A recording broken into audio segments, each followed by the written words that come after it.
Hello, my name is Gary O'Neill, and I want to show you today a little bit of a different way of setting up a reading list.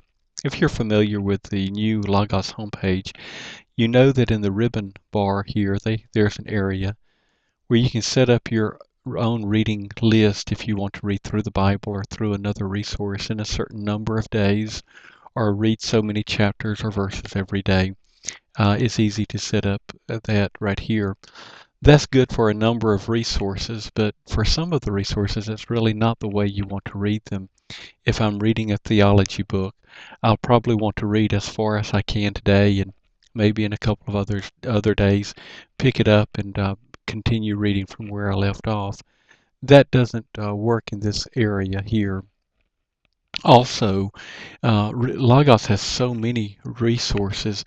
You've probably come across some and said, I'd like to read through that sometime, but you forget it in the shuffle, things get misplaced, and you just never come back to it and start reading it. So I want to show you the way I handle that. What I do is I create a note file. You can see mine here is called Reading List. When I open that up, you can see I've got three different books that I'm reading through at the moment. Two under church leadership and one under devotional reading. When I click in this to edit it, I can hold down the control key and click it, and it opens up to where I was reading the last time. And so I can do that on either of these. And if I go through and read a chapter or so and then close it, the next time I come back to this, it'll open up to wherever I stopped at. Let me show you an example. I will add another section here to give you an example of how you set this up. So what I'm going to do is go up to Add Note and give it a title. Let's call this Theology. And now let's add a resource to this. Go up to your library, and I had previously searched on Berkouwer, and so let's open up Faith and Perseverance.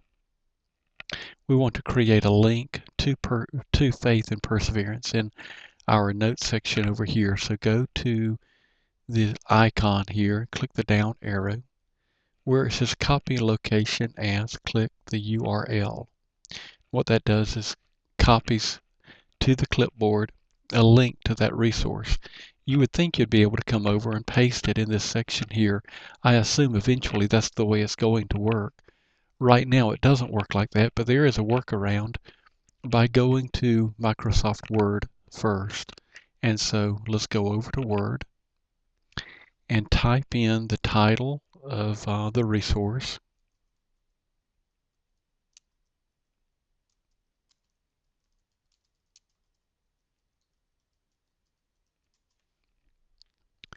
And you can format it however you want to.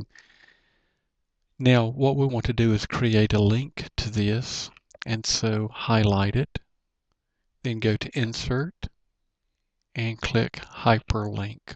In the dialog box that comes up where it says Address, click that box and Control V to paste it in there. And you can see Lebronics is what it's going to jump to, and the resource with the code on the end of it. But this middle section here tells it the position to go to in the resource. If we leave it like it is right now, every time we click this link, it will go to wherever we were when we created the link. That's not what we want. So let's take out this position section here.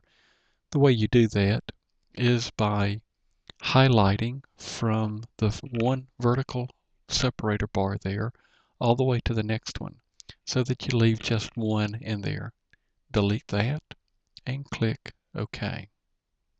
Now you've got a link in Word that will take you to Logos and that resource, but we want it in our note file. So let's highlight this and click Copy or Control C.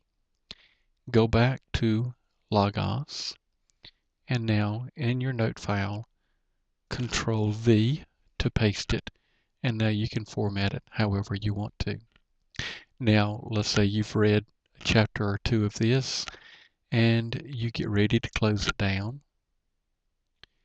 The next time you come back to this and click it, hold down Control, click, and it will open back up to wherever you were when you finished reading last.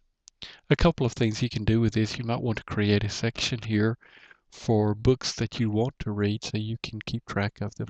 You may even want to keep a list of books that you have read. One last thing you can do with this: if you take the tab here and drag it to the shortcut bar, you now have a link that you can access easily from your home page that will open up this reading list. Well, that's it. I hope it helps you. Hope you learned something.